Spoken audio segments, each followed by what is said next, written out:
আমরা হাজিরিন কোন কোন পশুর দ্বারা কোরবানি জায়েজ হবে, কোন কোন পশুর দ্বারা কোরবানি জায়েজ হবে না।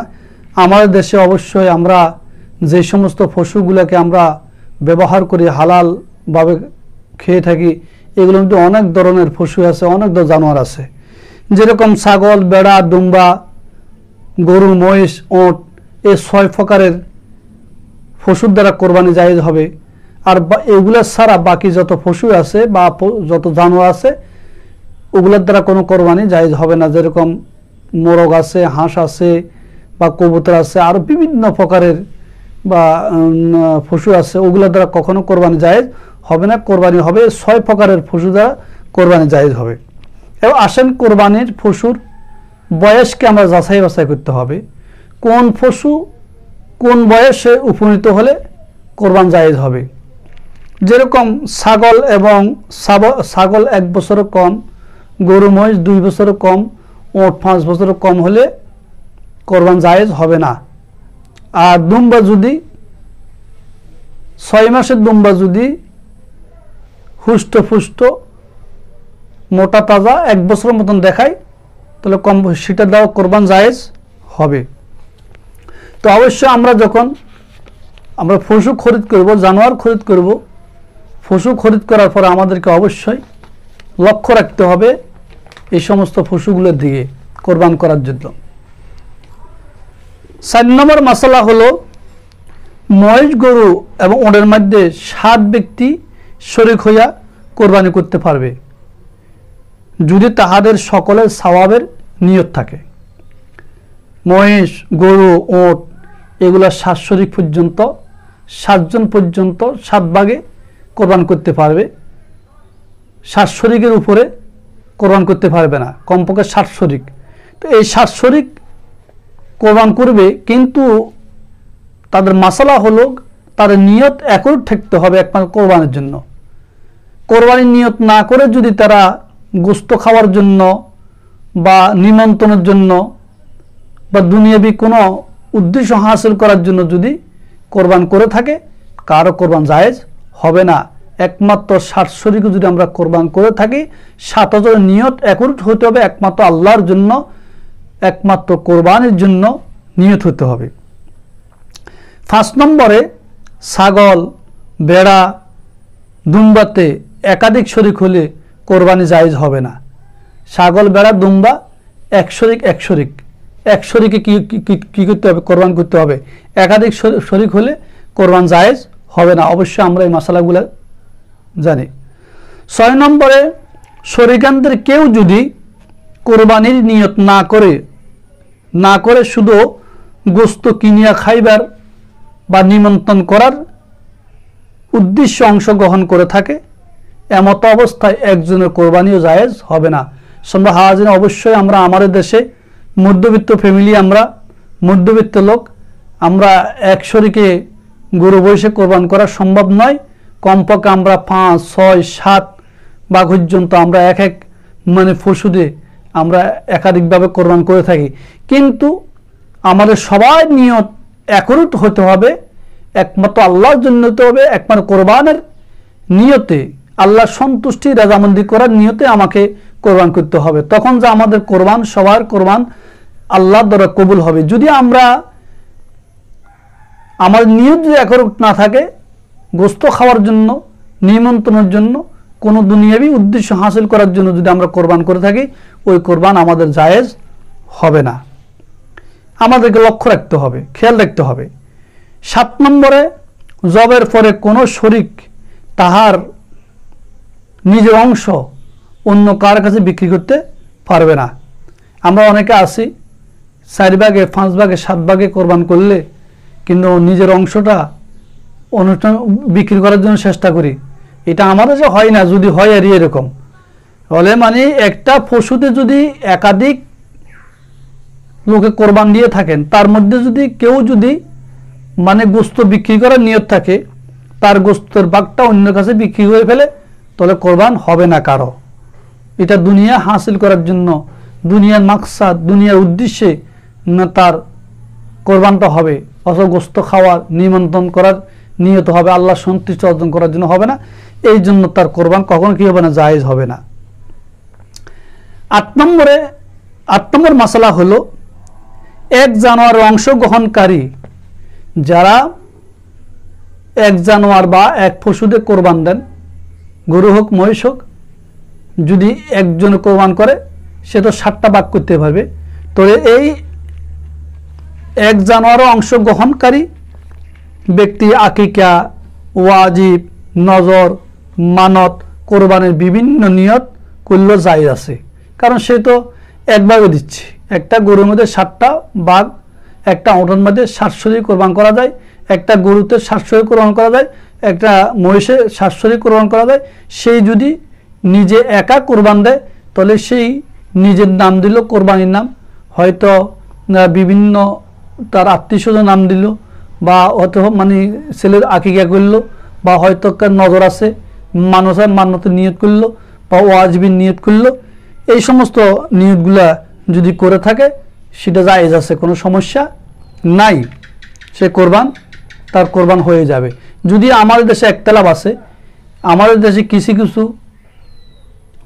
আলেমেরা বলেন, স্কলাররা বলে যে কোরবানির সাথে আকিকা দেওয়া জায়েজ নাই, কিন্তু শরীয়তের মাসালা হলো কোরবানির সাথে আকিকা জায়েজ আছে। যদি কেউ যদি এককভাবে কেউ যদি কোরবান দিয়ে থাকে, যে কোনো জানোয়ারে এককভাবে, একটা জানোয়ারের মধ্যে যদি একটা মানে পশু যদি মানে এককভাবে কোরবান দিয়ে থাকে, তাহলে সেই বিভিন্ন নিয়ত করতে পারবে, আকিকা, নজর, মান্নত, ওয়াজিব, কোরবানির এই সমস্ত নিয়তগুলো সে করতে পারবে, করলে জায়েজ আছে, কোনো নাজায়েজের কিছু নাই।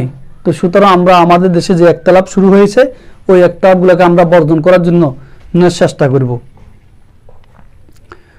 তো এই জন্য এক জানোয়ারে একাধিক অংশে কোরবানি করতে হলে প্রত্যেক অংশ সমান হতে হবে।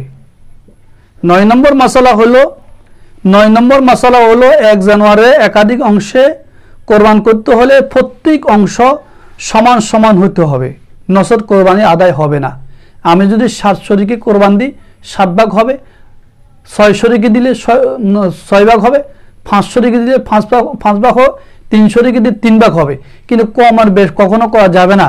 যদি কম আর বেশ করা হয় তাহলে কোরবান কখনো কি হবে না, জায়েজ হবে না। এই জন্য শরীয়তের মাসালা হলো এক জানোয়ারকে একাধিক অংশে কোরবান করতে হলে প্রত্যেক অংশ সমান হতে হবে, নচেত কোরবানি জায়েজ হবে না।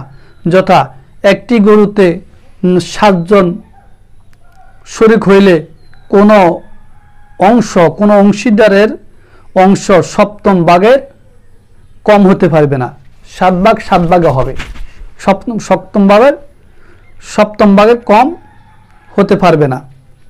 যদি সপ্তম ভাগের কম আর বেশ হয় তাহলে কারো কোরবানি কি হবে না, জায়েজ হবে না। অর্থাৎ যত অংশ আমরা কোরবানি দিব তত অংশই হতে হবে, কম আর বেশ হতে পারবে না। কম আর বেশ হলে কোরবানি হবে না। যদি আমাদের মধ্যে অনেকের যদি এই নিয়ত থাকে, আমরা 700 কোরবান দিলাম, 700 কোরবান দেওয়ার পরে হয়তো 6 ভাগ করলাম, হয়তো 8 ভাগ করলাম, বেশ আর কম, এরকম কিছু যদি করে থাকি তাহলে কোরবানি কারো জায়েজ হবে না। 10 নম্বরে জানোয়ার বিক্রেতা জানোয়ারের বয়স কোরবানি জায়েজ হওয়ার জন্য যদি অনুসন্ধান করে, একজন ব্যক্তি একটা জানোয়ার খরিদ করবে বা পশু খরিদ করবে, এই পশু খরিদ করার সময় সেই যদি তার পশুর বয়স নির্ণয় করে, বয়স তালাশ করে, তো যেই ব্যক্তি পশু বিক্রি করে বিক্রেতা যদি এবং তার কথা, তার বাক্য যেটা যদি আমি সহিশুদ্ধ হয়েছে মনে করি, সে মিথ্যা বলে নাই, যা বলে সঠিক বলছে, তো এটাকে সত্যায়ন করা হবে, সঠিক ধরা হবে। কারণ কোরবানির পশুগুলা যদি আমরা কোরবান করার জন্য কিনি, খরিদ করে থাকি, তার বয়সের একটা ব্যাপার সেবা আছে। কারণ গরু মহিষ 2 বছর, ওট 5 বছর, তারপরে আপনার ছাগল, বকরি, ভেড়া, দুম্বা এগুলা 1 বছর, হচ্ছে কম হলে কোরবানি হবে না। এই জন্য আমি যদি কোনো পশু খরিদ করতে হয়, আমাকে অবশ্যই তার বয়স এবং যাচাই বাছাই করতে হবে, এবং যার থেকে আমি পশু খরিদ করলাম সেই যদি সঠিকভাবে যদি আমাকে ইনফরমেশন দেয় যে আমার মনে হয় যেন তার বক্তব্যের ভিতর সঠিক বক্তব্য, তাহলে আমাকে এটা সঠিক ধরা হবে, আমার আর কোনো সমস্যা নাই। 11 নম্বরে কোরবানি জানোয়ার মোটা তাজা হওয়া মুস্তাহাব। আমি যখন কোরবানির পশু কিনবো মোটা তাজা দেখে কিনবো, যেরকম মোটা তাজা এবং সুন্দর হওয়া। কোরবানির পশুর মোটা তাজা সুন্দর হওয়া মুস্তাহাব। এই জন্য আপনি যখন কোরবানির পশু কিনবেন, কোরবানির পশু কেনার সময় একটু দেখি কিনবেন, সেই কিনবেন, মানে মোটা তাজা একটু সুন্দর আছে কিনা, এগুলোর দ্বারা সওয়াব পাবেন, এটা মুস্তাহাব, ভালো। কিন্তু একা দুর্বল, হাঁটতে পারে না, চলতে পারে না, মানে এইভাবে ফ্যাট বাইর হয়ে গেছে, হাট বাইর হয়ে গেছে, এরকম আমরা অনেক সময় এরকম পশুগুলা কম দাম দিয়ে কিনে নিয়ে আসি না। আপনি কোরবানির পশু যখন কিনবেন একটু ভালোভাবে ভালো দেখে কিনেন, একটু মোটা তাজা সুন্দর, সুন্দর চাই কিনেন, এটা মুস্তাহাব। 12 নম্বরে যে জানোয়ারের শিং একেবারে সৃষ্টিগতভাবে উঠে নাই। আপনি একটা পশু কিনছেন, ওই পশুর শিং যদি একেবারে সৃষ্টিগতভাবে উঠে নাই, তাহলে সেই পশুর দ্বারা কোরবান করা কি আছে, জায়েজ আছে, তাতে কোনো সমস্যা নাই। তো এই জন্য আমাদেরকে অবশ্যই আমার কোরবানির পশু খরিদ করার সময় আমাকে অবশ্যই এই সমস্ত বিষয়ের দিকে লক্ষ্য রাখা দরকার, লক্ষ্য রাখতে হবে। তো আজকে আমি কোরবানির পশুর 12টা মাসালা আপনাদের সামনে আলোচনা করেছি। এই 12টি মাসালা আপনারা পড়বেন, এগুলো আমল করবেন, এগুলো যাচাই বাছাই করবেন। এই মাসালাগুলো জেনে আপনি যদি কোরবানির পশু খরিদ করেন বা কোরবান করেন, ইনশাল্লাহ আপনার কোরবান আল্লাহর দরবারে কবুল হবে, তাতে কোনো সমস্যা হবে না। তো অবশ্যই কোরবান আল্লাহর কাছে খুবই গুরুত্বপূর্ণ বা খুব সওয়াবের কাজ। যে কোরবান আল্লাহর নবী হযরত ইব্রাহিম আলাইহিস সালাতু ওয়াস সালাম করেছেন এবং তার নিজের সন্তানকে আল্লাহর রাস্তায় জবাই দিয়েছেন আল্লাহ সন্তুষ্ট অর্জন করার জন্য। তো সুতরাং হযরত ইব্রাহিম আলাইহিস সালাতু ওয়াস সালাম যেরকম নিজের সন্তানকে আল্লাহর রাস্তায় জবাই দিয়েছেন আল্লাহ সন্তুষ্ট অর্জন করার জন্য, আমরাও আমাদের কোরবানির পশুগুলোকে একমাত্র আল্লাহর রাস্তায় জবাই করব আল্লাহ সন্তুষ্টি অর্জন করার জন্য। তখন আল্লাহ রাব্বুল আলামিন প্রত্যেকটি লোমের বিনিময়ে একটা করে নেক আল্লাহ পাক আমাদের আমলনামায় দিবেন, আমাদেরকে দান করবেন, এবং কোরবানির পশু রক্ত জমিনে পড়ার আগে আল্লাহ দরবারে কবুল হয়ে যাবে। তো এই জন্য আমাদেরকে অবশ্যই কোরবানির পশুগুলি আমরা কিনবো দেখে শুনে জেনে শুনে কিনতে হবে, ভালোগুলো কিনতে হবে।